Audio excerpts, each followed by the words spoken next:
नमस्कार, स्वागत है आपका हमारे समाचार में और मैं हूं आपके साथ दिव्या शेखावत। आपने राजस्थान में सिंगर्स तो देखे होंगे, लेकिन आज मैं आपको एक ऐसे सिंगर से मिलवाने वाली हूं जिन्होंने मैं कहूंगी कि राजस्थान को तो गौरवान्वित महसूस करवाया ही है। साथ ही साथ वो जहां मैं कहूंगी कि जिस क्षेत्र से वो आई है, राजस्थान कि जयपुर की गुलाबी नगरी को गुलाबी गुलाबी किया है अपनी गायन की शैली से। आज मेरे साथ इस खास कार्यक्रम में एक खास शख्सियत मौजूद हैं। उनका इंट्रोडक्शन दूंगी। अपर्णा बाजपेयी जी मेरे साथ मौजूद हैं। बहुत स्वागत करेंगे अपर्णा जी आपका। और अपर्णा जी के बारे में मैं दो लाइनें कहना चाहूंगी कि उनकी जो स्माइल है ना, वो बहुत ही प्यारी है और जो मधुर भाषा है ना, अक्सर हमने देखा है कि जो सिंगर्स होते हैं और जिनके कंठ में माँ सरस्वती विराजमान होती हैं और जिनकी गायन शैली मतलब मैं कहूंगी कि इतनी मीठी होती है, उनकी आवाज वाकई में बहुत मधुर होती है।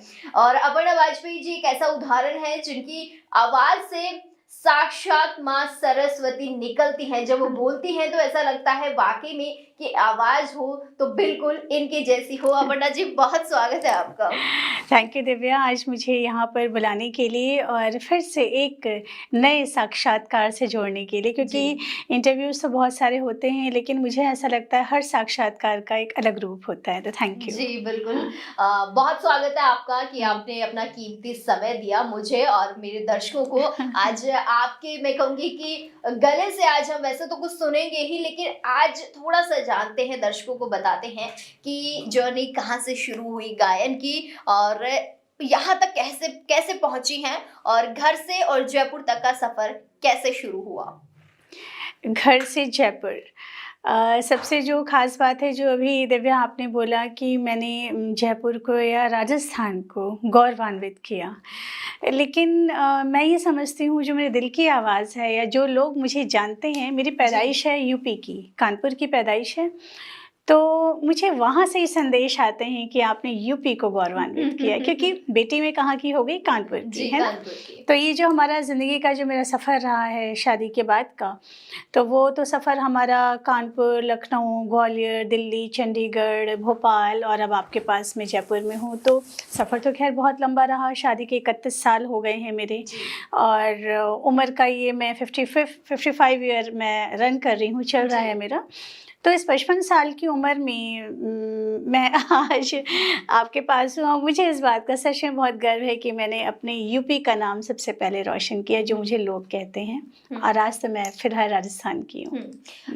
55 साल मैं कहूँगी कि अपनी उम्र के आपने 55 साल जी लिए हैं। इससे खूबसूरत बात तो क्या हो सकती है। ढेर सारी बधाई आपको। अपर्णा जी, स्कूल में थी आप, स्कूल में शायद आपको ऐसा भी लगता होगा कि नहीं, मुझे सिंगर नहीं बनना, मुझे डॉक्टर बनना है या मुझे कुछ और बनना है। कभी ऐसा विचार आया और आपको किस एज में जाके लगा कि मुझे गाना गाना है?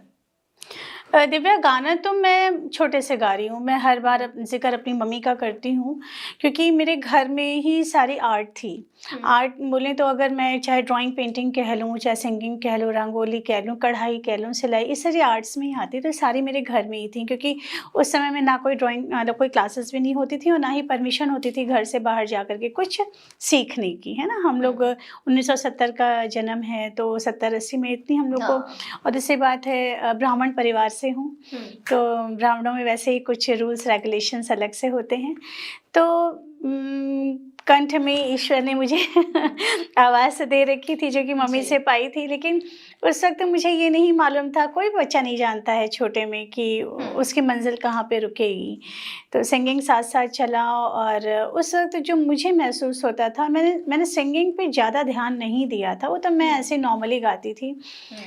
मैं पेंटिंग्स बनाती थी जी, है ना। तो मेरे पेरेंट्स को भी वो रुझान मेरा दिख रहा था कि इसका जो क्षेत्र ही चुनेगी, जो आगे वो इसी में चुनेगी।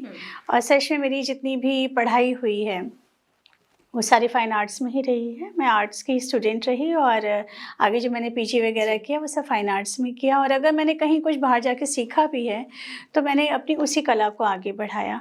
लेकिन वही होता है, आपका कौन सा मोड़ आपको कहाँ ले जा रहा है ना। तो आज जयपुर में लोग, मुझे भोपाल तक तो लोग एक आर्टिस्ट के तौर पर जानते थे कि मैं बहुत अच्छी कलाकृतियाँ बनाती हूँ, क्योंकि मैंने भोपाल में भी बहुत सारी एग्जीबिशंस लगाई हैं।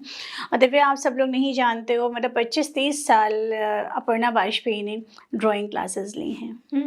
हाँ। मतलब आपके अंदर कलाएं तो कूट कूट कर भरी हुई हाँ, हैं। हाँ, तो मेरे पास एक 4-5 साल के बच्चे से लेकर मेरे पास 60 साल 65 साल की लेडीज़ ने तक मुझसे ड्राइंग, पेंटिंग और क्राफ्ट सीखा है। तो मुझे बहुत इस बात का गुरूर है कि मैंने इस क्षेत्र में भी थोड़ा बहुत नहीं, बहुत ज़्यादा काम किया। वो बात अलग है कि हाँ, जयपुर में भी सब मुझे उस नज़र से भी नहीं जानते। जब मैं जयपुर आई हूँ तब मैंने देखा कि यहाँ पे आर्ट ऑलरेडी थी, बिखरी हुई है यहाँ पर आर्ट। तो मैंने देखा यहाँ पर लोगों को सीखने का शौक़ नहीं था। तो मेरी क्लासेस यहाँ पर बंद हो गई। मेरी क्लासेस का नाम था आकृति क्रिएशन, है ना। आकृति क्रिएशंस के नाम से मेरी क्लासेस थी और जो मेरी एग्जीबिशन लगती थी वो भी उसी नाम से थी। तो बस जब मैंने देखा यहाँ पर लोगों को सीखने में रुझान नहीं है तो फिर मैंने अपने आप को यहाँ, क्योंकि आर्ट तो बहुत सारी थी मेरे अंदर, तो मैंने इससे निकाल के अपने को मोड़ा सिंगिंग की तरफ। ये है। तो सिंगिंग तो आगे पहले भी कर रही थी, लेकिन अगर मैं खुल के बोलूँ कि मैंने कहाँ करी आकर के, तो वो जयपुर में। जयपुर में तो ये कह सकते हैं कि हम जयपुर वालों ने आपको सिंगिंग से हाँ, सिंगर के तौर पे ही जानते हैं, जबकि मैं शुरुआती तौर पे मैं एक आर्टिस्ट हूँ। तो हम सभी दर्शकों को आज मैं क्लियर कर देना चाहती हूँ जयपुर वालों को कि पर्सनली मैं भी इनको जानती हूँ, लेकिन आज तक मुझे भी नहीं पता था कि ड्राइंग बहुत अच्छी बनाती है और बहुत अच्छे आर्टिस्ट हैं। तो आज आप सब लोगों को भी इनका ये राज मालूम चल चुका है कि ये सिंगर ही नहीं है। अगर आपको पेंटिंग सीखनी है तो आप most welcome. Paintings and craft, clay art, ceramic art, सारी आर्ट्स, तो आप वो भी सीख सकते हैं। कूट कूट कर कलाएं भरी हुई हैं। यहाँ पे आपने सिंगिंग सीखी भी है, सिंगिंग करती भी हैं आप? क्या सीखी नहीं है? सीखी आपने मम्मी से सीखी है। आप यहाँ सिंगिंग करती हैं, लोगों जब आप, मैंने भी देखा कई इवेंट्स में भी आपको गाने के लिए कहा जाता है कि 2 लाइन गाकर सुनाइए। लोगों की सिंगिंग को आप देखती हैं और अपनी सिंगिंग को देखती हैं, कितना डिफरेंस नजर आता है? दिव्या, पहली बात तो ये, मैं कभी भी किसी सिंगर को ऐसे नहीं बोल सकती कि आप अच्छा नहीं गाते हैं, क्योंकि किसी के, अगर मान लीजिए मेरे को ही एक फूल बनाना आता है या मैं एक पूरी सीनरी बना रही हूँ, है ना, लेकिन अगर किसी आर्टिस्ट को एक फूल भी बनाना आता है तो मेरी नज़र में वो भी एक आर्टिस्ट है। लेकिन हाँ, ये ज़रूर मैं बोलूँगी, यहाँ पे तो खैर पूरा ख़जाना है जयपुर, तो पूरा इससे भरा हुआ है आर्ट और कल्चर से। सिंगर्स तो इतने हैं कि हम गिनती में नहीं ले पा रहे हैं। और जब से, जैसा जो मैंने महसूस किया, शायद सभी ने किया है, जब हमारा कोविड आया था, कोविड में जब किसी के पास ज़्यादा काम नहीं था, लोग बाहर नहीं निकल रहे थे, तो अपने टैलेंट को लोगों ने, चाहे वो कुकिंग हो, सिंगिंग हो, डांसिंग हो, तो उन्होंने घर के अंदर बैठ करके उसको पॉलिश किया। जिनके अंदर ये टैलेंट्स कहीं हिडन थे, वो भी निकल कर गया, क्योंकि उस समय काटना मुश्किल था और सारे लोग इसी, तो मैंने देखा ये उस टाइम पे सभी ने देखा कि लोगों ने अपने गाने डाले फेसबुक में, फिर नए नए ग्रुप्स बने। तो जहाँ तक मैं उस वक्त जानती हूँ, जब मैं जयपुर नई आई थी, तो 3-4-5 ही थे ऐसे ग्रुप्स, संगठन सिंगिंग के, जो बहुत हाईलाइट थे, जिन स्टेज पे मैंने भी गाया है। लेकिन आज की तारीख में तो मेरे ख्याल से दिव्या, कोई शनिवार, इतवार, अब तो मैं कहती हूँ पूरे हफ्ते में भी शायद ही कोई दिन खाली होता है, क्योंकि इतने सारे ग्रुप्स बन चुके हैं सिंगर्स के, इतने सारे सिंगर्स को नया नया प्लेटफॉर्म मिल रहा है। वैसे तो बहुत खुशी की बात है, क्योंकि मैंने क्या बोला, अगर आपको सरगम पूरी भी नहीं आती है, लेकिन अगर आप सोचते हैं कि नहीं मुझे गाना चाहिए, तो हाँ, तो उसमें गलत क्या है? गलत क्या है? हर एक को, ये मैं ही मानती हूँ, हर एक को हक है स्टेज पर आने का। हर एक को अच्छी बात है ना, कम से कम लोगों के अंदर जो एक संकोच था, अपने लिए एक शर्म हुआ करती थी कि अरे क्या हम गा सकते हैं क्या, क्या लोग हमें सुनेंगे, क्या ताली मिलेगी कि नहीं। तो एटलीस्ट कोविड के टाइम से ये हेजिटेशन लोगों के अंदर से ख़त्म हुआ है।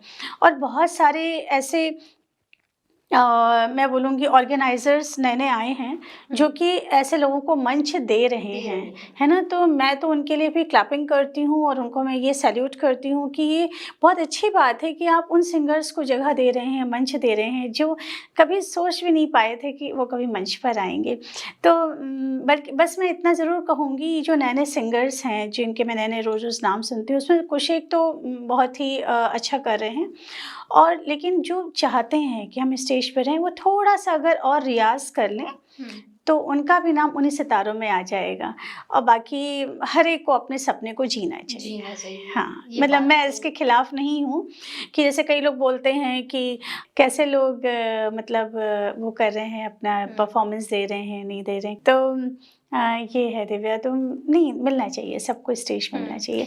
आज जो पहले पायदान पर है, कल वो 10वीं पायदान में होगा, फिर 20, क्योंकि अगर हर कोई ये सोच के बैठ जाए कि नहीं हम ऐसे सिंगर्स नहीं लेंगे, या तो फिर कैसे बढ़ेंगे आगे। नहीं, सही बात है। हाँ, बिल्कुल, मैं खुद भी देखती हूँ कई बार जब इवेंट्स में जाती हूँ तो मैं लोगों को देखती हूँ कि कई लोग पति पत्नी हो गए या बहुत उम्र के हो गए, वो लोग भी सिंगिंग करे, भले से गाना नहीं आ रहा लेकिन वो प्रैक्टिस करते हैं, स्टेज पर जाते हैं, अपने आप को दिखाते हैं, तो इतनी खुशी होती है कि काश मतलब कुछ ना कुछ इनको मिलना चाहिए, मौका मिलना चाहिए, कोई प्लेटफॉर्म मिलना चाहिए। हालांकि मैं सिंगर नहीं हूँ, मुझे गाना नहीं आता, पर जब मैं लोगों को देखती हूँ तो बहुत खुशी महसूस होती है मुझे। हाँ, और हमारे जैसे ऑर्गेनाइजर्स को ये खुशी मिलती है कि हम उन लोगों को मंच दे रहे हैं। हाँ, नहीं, ये बिल्कुल होना चाहिए कि एटलीस्ट एक प्लेटफॉर्म होना तो हर किसी के पास जरूरी है।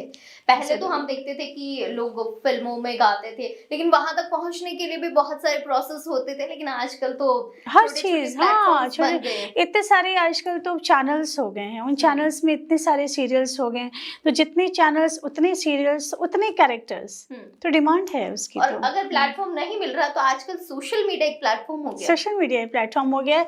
सबसे खास बात है कि जो मैं जयपुर में देख रही हूँ, यहाँ पर कई लोगों ने, कई ऑर्गेनाइजर्स इतने अच्छे हैं, मैं तो मतलब दिल से तारीफ़ करती हूँ, जो कि उन्हें एक स्टेज, एक ऑडिटोरियम, एक मंच भी नहीं चाहिए। उनका काम है केवल खुशियाँ बांटने का, है ना, खुशियाँ, हैप्पीनेस। जो सबसे पहले जो स्टेप होता है हैप्पीनेस का, वो होता है म्यूज़िक। कभी भी देखना, हम उदास होते हैं तो भी हमें म्यूज़िक अच्छा लगता है, हम खुश होते हैं तो म्यूज़िक अच्छा लगता है ना। तो उन्होंने क्या एक बीड़ा उठाया हुआ है कि नहीं, हम तो इवेंट्स मैदान में भी कर लें, हम तो पार्क में कर लें, हम तो चौराहे पे कर लें, बस अपना वो बैनर लगाते हैं और विश्वास करना, चलते फिरते लोग रुक जाते हैं, माइक लेते हैं और गाते हैं। तो ये खुशियाँ बांटने का कितना अच्छा तरीका है। तो क्या हर सिंगर कोई महागायक है? नहीं है, नहीं है ना, लेकिन कम से कम वो हुनर निकल के तो आ रहा है। नहीं, ये बहुत बढ़िया बात कही आपने कि ऐसे प्लेटफॉर्म्स हालांकि कम मिलते हैं, लेकिन जिनको भी मिलते हैं मैं तो यही कहूंगी कि सभी को वो अपनाने चाहिए। कहीं ना कहीं हिडन टैलेंट है वो बाहर। इनफैक्ट दिव्या, मैंने शायद बहुत सारे इवेंट्स किए हैं, लेकिन मैंने परफॉर्मेंस करवाई क्योंकि मुझे कॉम्पिटिशन्स पसंद नहीं हैं। मैं कभी खुद भी कंपटीशन का हिस्सा शायद बहुत पहले कभी स्कूल कॉलेज में रही होंगी। कंपटीशन मतलब एक प्रतियोगिता, मुझे ऐसा लगता है ज़िंदगी में प्रतियोगिता, वैसे तो प्रतियोगिता एक वो चीज़, एक वर्ड वो भी माना जाता है, फिर आप आगे बढ़ेंगे कैसे? भाई आप एक टारगेट बनाते हैं कि हमें उस रेस में उस घोड़े से आगे निकलना है, राइट? लेकिन फिर भी जब हम एक जज की भूमिका में होते हैं ना, और जब मंच पे चाहे छोटे छोटे बच्चे हों या और भी सिंगर्स हों या डांसर्स हों, जो भी है, मुझे लगता है कि हम कौन सा वो हक रखते हैं कि हम अगले को 1, 2 और 3 नंबर दें, है ना? क्योंकि मुझे ऐसा लगता है जो मंच पे बच्चा आ रहा है या मंच पे कोई भी आ रहा है, वो ये मान के आ रहा है मैं बेस्ट हूँ। सही बात है, सभी अपने आप को बेस्ट मानने की कोशिश करते हैं। और हम कौन होते हैं किसी को 1, 2, 3 नंबर। जैसे मुझसे कई बार बोला गया कि आप सारेगामा में जाइए, आप इसमें जाइए, मैंने कहा नहीं, मैं वहाँ से डिप्रेस होके आऊँ कि अरे मैंने तो बहुत अच्छा गाया था, तो उस डिप्रेशन मोड में जाने से अच्छा मैं अपने घर में गाती हूँ। जजमेंटल नहीं हो, जज नहीं बने, किसी के लिए नहीं बने, खैर हम जज, क्योंकि जब हम जज करने लग जाते हैं चीज़ों को तो वो बहुत अलग हो जाती हैं, अलग हो जाती हैं। अभी मैं परसों नर्सरी के स्कूल में गई थी और मैंने वहाँ पर जब जजमेंट दिया, छोटे छोटे बच्चे थे, अब आप इतने बच्चों में फर्स्ट सेकंड थर्ड आप दे रहे हैं, छांटना बहुत मुश्किल हो जाता है। मैंने 2-3 बच्चों को, जब मैं हालांकि सबको सॉरी एक जज सॉरी बोल करके फर्स्ट सेकंड थर्ड अनाउंस कर रहा है, राइट? उसके बाद जब हम ऊपर से नीचे देखते हैं तो बच्चे अपनी मदर से चिपक के कि उन्हें प्राइज़ नहीं मिला। एक्चुअली वही सीन मुझे पसंद नहीं है ना? क्योंकि जो बच्चा रो रहा था वो भी तो कहीं टैलेंटेड है, इसलिए थोड़ा सही है। तो मुझे इसलिए मुझे परफॉर्मेंसेस पसंद हैं। हर कोई स्टेज पर आओ, हर कोई अपने को बेस्ट मानो और अवार्ड लेके जाओ। बहुत बढ़िया बात थी। आज अच्छा, अगर आपसे पूछा जाए आपको पर्सनली कौन सा सिंगर पसंद है पहले और अब में? कौन से सिंगर्स है जिनको आप सुनती हैं बहुत, जो आपको बहुत पसंद हो? देखिए लता, आशा जी तो सभी को ही शुरू से सबको पसंद रही हैं। मुझे अनुराधा पौडवाल या अलका याग्निक, श्रेया घोषाल, हम्म। ये मेरी फेवरेट सिंगर्स रही हैं। और आज की कोई किसी सिंगर को सुनती हैं आप कि कोई? ऐसा कुछ नहीं है। देखो दिव्या, अगर हम पुराने समय के गीतों को भी लेते हैं, सुनने की बात तो ये कि वही बात है, कौन सा सिंगर कम है। अलग अलग गाने हैं, अलग अलग ग्रुप हैं। कोई ऐसे उषा उत्तम जी हैं, उनकी आवाज़ में उनका गीत पसंद आएगा, है ना। सुरैया जी थी, उनकी आवाज़ में उनका गीत, सलमा आगा थी, उनकी आवाज़ में उनका गीत पसंद आएगा, वो बात अलग है। लेकिन जैसे पहले के ज़माने में तो गीत के बोल भी ऐसे होते थे, दिल को छू जाते थे। हाँ, आप रो देंगी, आप हंस देंगी। और उन गीतों में ऐसा लगता था ये हमारे ऊपर ही बना हमारे है। ऊपर ही बना है, बिल्कुल सही कहा। तो वो फील क्या आज है? बिल्कुल नहीं। आज के गाने तो समझ नहीं आता स्टार्ट कहाँ से हुआ, एंडिंग कहाँ से हुआ, और उसका क्या सारांश निकल रहा है पूरा क्या का सारांश वो निकल रहा है, वो भी समझ नहीं आ रहा नहीं आज आ। के तो समय फिर में। मैं ये कैसे बोलूं कि आज मुझे कौन पसंद है? इसलिए आपको अपना फेवरेट कौन सा गाना है आपका जो आप बहुत गुनगुनाती हैं घर में? बच्चे परेशान हो जाते हैं कि मम्मी सारे दिन गाना गाती है। नहीं, गाने तो बहुत सारे हैं और मैं अलग अलग उसमें सुनाती रहती हूँ, दो दो लाइन। एक गाना और भी है जो मुझे बहुत पसंद है, आम्रपाली का ये सॉन्ग है। तुम्हें याद करते करते जाएगी रैन सारी, तुम ले गए हो अपने संग नींद भी हमारी, तुम्हें याद करते करते मन है कि जहाँ बसा है अनजाने के डगर पे, किसे ढूंढता है पागल खोई हुई डगर पे, इतने बड़े महल में घबराऊं मैं बेचारी, तुम ले गए हो अपने संग नींद भी हमारी, तुम्हें याद करते करते। बहुत बढ़िया, मुझे तो याद दिला दिया आपने किसी की। चलिए, याद करना भी बहुत जरूरी है, अगर भूल जाएंगे हम तो लोगों को याद कैसे रहेंगे। घर में गाने कैसे गाती हैं आप? बच्चों को भी डांटना हो, कभी गा के डांटा आपने? नहीं, गा के तो नहीं डांटा है, बल्कि अपने बेटे को तो मैं हमेशा यही बोलती रहती हूँ ना कि चंदा है तू, मेरा सूरज है तू, ये वाला जो गाना है, तो मेरा बेटू यही कहता है, मम्मा ये गाना कहीं भी चलता है ना तो मेरे दिमाग में मम्मा केवल तुम ही तुम रहती हो। अब मेरी बेटी है, नाराज हो जाती है कभी कभी, तो मेरी बेटी थोड़ी सी नाराज वैसी हैं भी ना, तो उनको गुड़िया हमसे रूठी रहोगी कब तक ना हंसोगी, ये वाला गाना था। चलिए, ये तो बच्चों की बात होगी। और जब सर नाराज हो जाते हैं या आप नाराज हो जाती हैं, अजी रूठ करे अब कहाँ जाएगा, क्या कहेंगे बेचारी? यही कहेंगे घर ही आइए। ये तो देखिए खैर मजाक का विषय है, जरूरी भी है, क्योंकि अगर आपकी जिंदगी में ना मजाक नहीं है या एंटरटेनमेंट नहीं है, या मैं कहूंगी कि ये सारे गमा बाकी जो धुन नहीं ना, आपकी जिंदगी बिल्कुल वीरान सी है। तो कहीं ना कहीं संगीत का होना आपके जीवन के लिए बहुत अति आवश्यक चीजें मैं मानती हूँ। थोड़ा सा फैमिली की तरफ चलती हूँ। आपकी माताजी नहीं है, मैंने देखा था, और मैं काफी दिनों से देख रही हूँ कि आप कभी भी सिंगिंग करती है। मैं पर्सनल ये चीज मेरे दर्शकों को बताना चाहती हूँ कि मैं इनको बहुत समय से देख रही हूँ।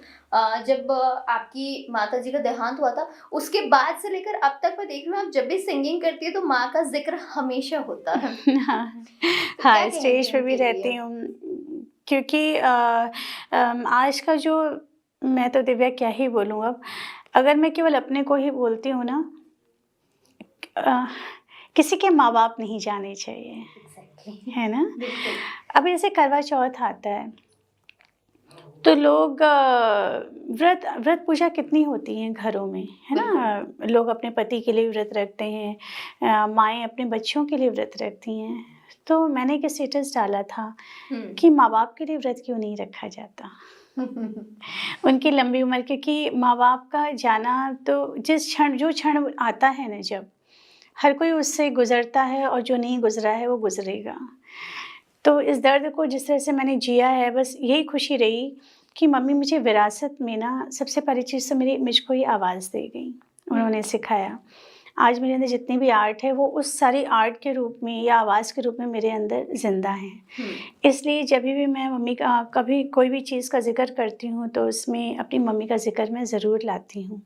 ऐसा नहीं कि केवल मम्मी से ही सीखा, मैंने पापा से भी सीखा है। मेरे पापा को गार्डनिंग का बहुत शौक़ है। मेरे पापा क्राफ्ट बहुत अच्छा करते थे। तो मैंने अपने पापा से गार्डनिंग सीखी है, और आप कभी घर आएँगी तो मैंने छोटा-सा गार्डन भी अपना बनाया हुआ है। जी। तो ये चीज़ें पापा से आई हैं मुझे, तो इसलिए दिव्या आप हर वक़्त मेरी ज़बान से और मेरा कहना हर एक व्यक्ति से है, हर एक बच्चे से है, कभी पेरेंट्स को नहीं भूलना चाहिए। बिल्कुल। हमारी पहली पायदान ज़िंदगी की, या वो पहली जो उँगली हमारे पेरेंट्स ने, चाहे इधर से माँ ने पकड़ी हो, इधर से फादर ने पकड़ी हो, माँ-बाप ही पकड़ के हमें चलाते हैं। लेकिन आज का जो मैं दौर देख रही हूँ, दिव्या, कहना नहीं चाहिए, लेकिन माँ-बाप के जाने से शायद 13 दिन तक भी लोग याद करना ज़रूरी नहीं समझते। यहाँ 13 दिन भी ख़त्म होते हैं, उसके बाद भी लोगों का ये रहता है, क्या ज़िंदगी भर रोते रहेंगे क्या? क्या हम ज़िंदगी भर याद करते रहेंगे क्या? नहीं। आप अपने शरीर के जिस अंग को भी जितनी बार देखिए, उतनी बार आप अपने पेरेंट्स को ज़रूर, क्योंकि उनकी वजह से आज आपका वजूद है, उनकी वजह से आज आप धरती पर हैं, तो उनको तो भूलने का कभी सवाल होना ही नहीं चाहिए। हमें केवल उनको पितर पक्ष में याद नहीं करना है ना? आप उनको जीते जी भी खुश रखिए और पूरे जीवन भर अपनी आंखें बंद होने तक याद कीजिए। इसलिए मैं उनको दिल में रखती हूँ, मम्मी को, और हमेशा याद करती हूँ। जी, मैसेज बहुत अच्छा है और मैं मेरे सभी दर्शकों से भी यही कहना चाहूँगी, देखिए माँ-बाप ना बहुत अनमोल तोहफ़ा होता है, और जैसे कि अपर्णा जी ने कहा कि हम माँ-बाप के लिए व्रत क्यों नहीं करते? तो मैं पर्सनली ये कहना चाहूँगी, मैं अपने पेरेंट्स के लिए व्रत करती हूँ और मैं भी कभी नहीं चाहती कि मेरे पेरेंट्स मुझसे कभी दूर होएँ। तो हम सभी दर्शकों को ये कहना चाहेंगे, देखिए माँ-बाप वाक़ई में बहुत अनमोल तोहफ़ा है जो आपको शायद ही कभी मिलेगा। तो सभी प्लीज़ अपने पेरेंट्स की टेक केयर ज़रूर करें और उनका ख़्याल हमेशा रखें, और पेरेंट्स से बढ़कर तो ख़ैर कुछ है ही नहीं। हाँ, जैसे कि ना कभी जब आपके पेरेंट्स आपसे दूर हों तो आपके अंदर ये गिल्ट नहीं रह जाना चाहिए कि अरे! हमने ये क्यों नहीं किया, है ना? क्योंकि जीते जी आप अगर उनको खाना नहीं खिला रहे हैं तो शादी भी करने का कोई मतलब नहीं है। हाँ, अनसेंसिबल चीज़ें हैं, हाँ, बिल्कुल। और मैं इससे एग्री करती हूँ, क्योंकि हम जो माता-पिता हमारे साथ हैं, हम दिखावे के लिए, मैं कई बार खबरें पढ़ती हूँ, मैं हमेशा देखती रहती हूँ, आप भी देखती होंगी कि वो बेटा अपने माँ के पिताजी के साथ, माताजी के साथ इस तरीके का गलत व्यवहार कर रहा है, ये बेटी कर रही है। तो जब वो चीज़ें हम पढ़ते हैं ना, तो अंदर से लगता है कि क्यों कर रहे हैं ऐसा? क्यों कर रहे हैं? और सबसे ख़ास बात ये है कि एक और मैसेज है, जैसे मैंने आपको बताया कि आज मैं जिस उम्र में हूँ, तो जो मेरे पेरेंट्स ने जो मुझे संस्कार दे कर के भेजा, जो आजकल मैं घरों का टूटना देख रही हूँ ना दिव्या, कि माँ-बाप वृद्धाश्रम पहुँच रहे हैं। तो सबसे पहली जो गलती होती है, जो लड़की आ रही है घर अपने, है ना? एक बार हम कहते हैं, मान लीजिए लड़का अपने पेरेंट्स को नहीं ज़्यादा मानता है, लेकिन अगर लड़की संस्कारी आएगी ना तो लड़के को भी मोड़ लेगी। सही बात है। अगर वो अपने माँ बाप को मानती होगी ना तो निस्संदेह वो अपने सास ससुर को भी मानेगी। तो हर महिला से, हर माँ से ये ज़रूर कहना चाहूँगी कि जैसी आप बहू के लिए अपने लिए अपेक्षा रखती हैं कि आपकी बहू आपका ख्याल रखते हुए आए यहाँ पर और उसके अंदर सारे संस्कार हों, केवल खूबसूरती मायने नहीं रखती है, केवल दान दहेज का पैसा है वह मायने नहीं रखता है। हमारे पास जो संस्कार आते हैं ना वही दान दहेज होते हैं, है ना?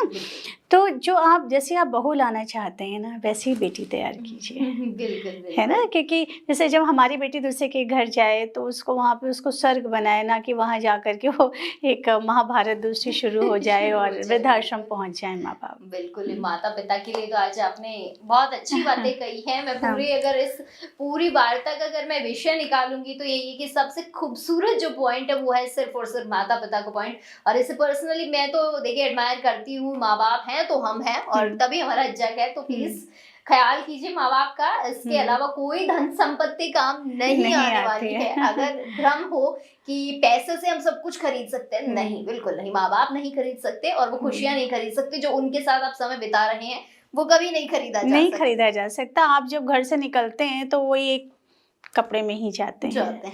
तो आप अगर सम्मान पाना चाहते हैं तो पहले सम्मान देना सीखिए, है ना। हाँ जी। एक आखिरी सवाल के साथ इस वार्ता को आज खत्म करेंगे। मैंने सुना है एनिमल लवर है बहुत आप, बहुत जानवरों से बहुत प्यार करती है। गार्डनिंग का तो आपने जिक्र कर ही दिया कि घर में गार्डनिंग भी बहुत पसंद है। किस तरीके से एनिमल्स के साथ समय बिताती हैं? कौन सा आपको एनिमल बहुत पसंद है? वैसे तो मेरे घर में हमेशा ही कोई ना कोई पेट रहा है ना, कोई ना कोई, क्योंकि शुरू से चाहे मेरे मायके में चाहे ससुराल में सभी पेट लवर्स रहे हैं। जैसे जैसे हमारी उम्र बढ़ती है और हम एक समझदारी बढ़ती है, जब हम दुनिया को दूसरे भी रूप में देखते हैं ना, तब मैंने ये देखा और जाना कि जो हम अपने घरों में जो डॉग्स लाते हैं ना, तो उन्हें तो हम जीवन दे ही रहे हैं। वो तो उनकी खुशकिस्मती होती कि वो हमारे घर में आते हैं। वो एसी में भी सो रहे हैं, वो अभी रज़ाई में भी सोएंगे ठंड में, उन्हें खाना पानी सब मिल रहा है। फिर हम दूसरी तस्वीर बाहर के स्ट्रे डॉग्स की देखते हैं। हम केवल मैं डॉग्स की भी बात क्यों करूं, मैं तो सारे जानवरों के लिए बात करती हूँ। तो कहीं अंदर ही ये लगता है कि हे ईश्वर, इनको तो देखने वाला कोई नहीं है ना। तो जैसे मेरा क्या है कि हम अपने 4 बच्चे संभाल सकते हैं, 4 से ज़्यादा हम 40 संभाल सकते हैं, उससे ऊपर हम नहीं संभाल सकते, है ना। तो मैं अपने एरिया में मेरे आसपास मुझे जो भी दिखते हैं, चाहे वो कुत्ते हो, गाय हो, बछड़ा हो, कहीं तो मुझे घोड़े भी दिख जाते हैं या कुछ और भी जानवर दिख जाते हैं, तो अगर उनके संग कुछ गलत हो रहा है तो मुझे चिल्ला के बोलने में ज़रा भी संकोच नहीं होता, है ना। मैं आवाज़ भी उठाती हूँ। और अगर कोई भूखा जानवर है तो उसको मैं खाना, मेरा तो देखना दिव्या, मेरा तो रोज़ का सेट है। मुझे इतना खाना इतने जानवरों को खिलाना ही है और वो मेरे नियम में है। जैसे अभी ठंड आ रही है तो मैं बाहर के डॉग्स के लिए भी सोचती हूँ कि ना, डॉग्स के लिए स्पेशली, कि कम से कम उन्हें मैं वो थोड़ी आरामदायक कुछ ऐसी जगह दूँ, चाहे उन्हें ज़मीन से ठंड नहीं लगनी चाहिए, तो वाकई वो उसमें ही आके सोते हैं। अब ऐसे ठंड आ रही है या बारिश होती है तो मैं अपने घर का गेट भी खोल देती हूँ कि एटलीस्ट वो हमारे गेट के अंदर आकर के बैठ सकते हैं, बारिश से बच सकते हैं, ठंड से ओस गिरती है, ओस से बच सकते हैं। तो कई बार लोग हमसे कहते भी हैं तुम घर में, तो हाँ, तो क्या हो गया, वो भी एक जीव है जो धरती पर आए हैं। बस मेरा एक सपना है, सपने तो खैर 2-3 हैं एनिमल्स को लेकर के, कि मैं एक फार्म हाउस ऐसा बनाऊं, कोई एक ऐसी जगह बनाऊं जितने यहाँ पे जो टॉर्चर किए जाते हैं जानवर, जो घायल हैं, सड़क पे हैं, या जिनकी कोई भी देखभाल करने वाला नहीं है, मैं उन्हें वहाँ पे लाके रखूं और एक चिकित्सक, एक डॉक्टर भी रखूं जो कि उनको देखभाल कर सके। और दूसरा एक सपना ये है मेरा कि मैं एनिमल्स के लिए, है ना, एनिमल्स, बर्ड्स एंड या टोटल नेचर के लिए मैं कोई एक इवेंट करना चाहती हूँ। उसके माध्यम से लोगों को ये बताना चाहती हूँ कि जितना हक हमारा धरती पर है, उतना ही हक चाहे वो पेड़ पौधों का है जिन्हें बेतरतीबी से काटा जा रहा है, जिसकी वजह से धरती का बोझ बढ़ गया है, जो एनवायरनमेंट चेंज हो गया है पूरा, और दूसरा उतना ही हक इनका है जिनको काट के थाली का भोजन बनाया जा रहा है ना। हाँ, तो ये है, तो ये मेरे 2 सपने हैं जो शायद मैं पूरा कर सकूं। नहीं, बिल्कुल। हाँ। आप अपने सपनों की ओर बढ़ती रहिए, और क्या पता, जब हमारी नीयत और अच्छी है तो फिर ईश्वर भी हमारी मदद कहीं ना कहीं करता ही है। तो बिल्कुल, बहुत आपको बधाई दूंगी मैं इसके लिए, और आज की वार्ता वाकई में बहुत अच्छी रही है, उसके लिए thank you so much. Thank you, बहुत शुक्रिया आपका आने के लिए। इसके साथ ही तमाम दर्शकों से भी मैं कहना चाहूंगी कि अपर्णा जी से मैंने बहुत कुछ सीखा है आज, और साथ ही साथ आपको भी कहना चाहूंगी कि देखिए, बातें जितनी हम सुन रहे हैं उसको अगर थोड़ी सी भी, जरा सा % भी हमारे जहन में अगर हम उतार लेते हैं ना, तो वाकई में हमारी जिंदगी बहुत खूबसूरत बन जाती है। तो आज के खास प्रोग्राम में मेरे साथ ही जयपुर की जाने माने सिंगर अपर्णा वाजपेयी जी, और ऐसी ही एक और खास शख्सियत के साथ मिलूंगी यहीं हमारा समाचार के प्लेटफॉर्म पर। तो तब तक के लिए देखते रहिए हमारा समाचार, जुड़े रहिए, बने रहिए, और प्लीज शेयर करना तो बिल्कुल भी